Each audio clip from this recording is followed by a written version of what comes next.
સમાચાર સામે આવી રહ્યા છે, જેમાં દહેગામના બહિયાલમાં તંત્રનું મેગા ડેમોલિશન શરૂ। નવરાત્રી દરમિયાન થયેલ બબાલ બાદ આ કાર્યવાહી કરવામાં આવી છે। બહિયાલમાં તંત્રનું મેગા ડેમોલિશન શરૂ થયું છે।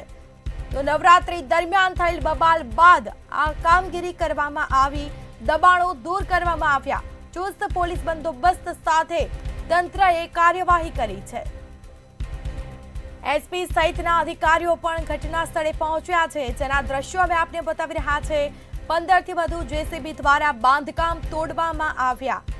પોલીસ અધિકારી સ્થળ પર છે અને આ કામગીરી કરવામાં આવી રહી છે। તો બહિયાલમાં તંત્રનું મેગા ડિમોલિશન, તંત્ર દ્વારા દબાણ દૂર કરવાની કામગીરી કરવામાં આવી રહી છે।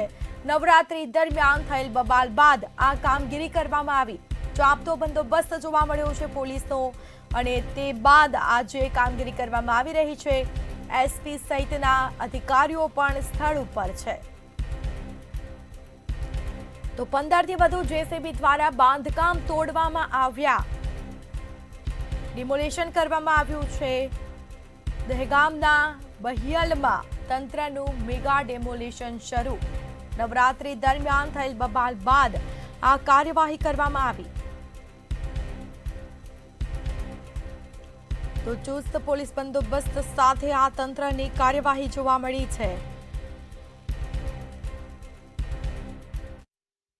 બહિયાલની અંદર જે પ્રમાણે નવરાત્રી દરમિયાન અસામાજિક તત્વો દ્વારા જે તોડફોડ કરવામાં આવી, પરંતુ હવે કોર્પોરેશનનું ડિમોલન છે તે આ વિસ્તારની અંદર ફરી રહ્યું છે। અત્યારે મારી પાછળ આપ જે જોઈ રહ્યા છો કે મોટી સંખ્યામાં જેસીબી દ્વારા આ તમામ જે અસામાજિક તત્વો છે તેના દ્વારા છે તે તોડફોડ જે કરવામાં આવી, ત્યારબાદ તેના બાંધકામો છે તેની પર જેસીબી ચલાવવામાં આવ્યું છે। મોટી સંખ્યામાં તંત્ર છે તે ઘટના સ્થળે છે। એસપી આપણી સાથે છે। સર, જે પ્રમાણે બાંધકામ ઉપર જે હથોડા મારવામાં આવી રહ્યા છે, આ કેટલા બાંધકામ છે, કેટલી મશીનરી લાગી છે? લગભગ 186 બાંધકામ આઈડેન્ટિફાઈ કરવામાં આવેલ છે અને એની ઉપર નોટિસ આપવામાં આવેલ છે। પછી આજ સવારથી દબાણ હટાવવાની કાર્યવાહી ચાલુ છે અને 1000થી ઉપર સરકારી અધિકારી કર્મચારી અલગ અલગ વિભાગના આ કાર્યવાહીમાં જોડાયેલા છે।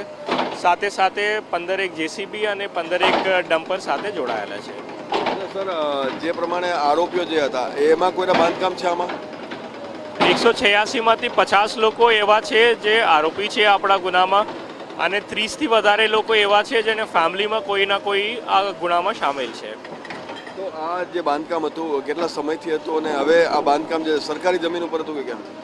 આ બાંધકામ ઘણી વર્ષોથી હતું એના, અને લગભગ પહેલાં પણ એને નોટિસ આપવામાં આવેલ છે, અને આ રાઇટિંગ થયા પછી એને 2 નોટિસ આપવામાં આવેલ છે, અને આજ દબાણ હટાવવાની કામગીરી ચાલુ રહ્યા છે।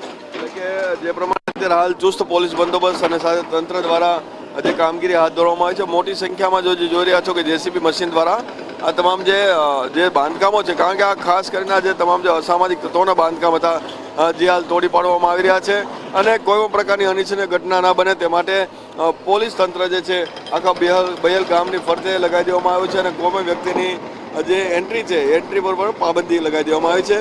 ફરી વખત કોઈ કાંકરી ચાળો ના કરે આ રીતે, તે માટેનો જે તંત્ર દ્વારા આ જે પ્રયાસ હાથ ધરવામાં આવ્યો છે, અને આવી રીતે અસામાજિક તત્વોને ચેતવણી પણ આપવામાં આવી છે કે જો તમે કાંકરી ચાળો કરશો તો તમારે આખું બાંધકામ છે આ રીતે તોડી પાડવામાં આવશે।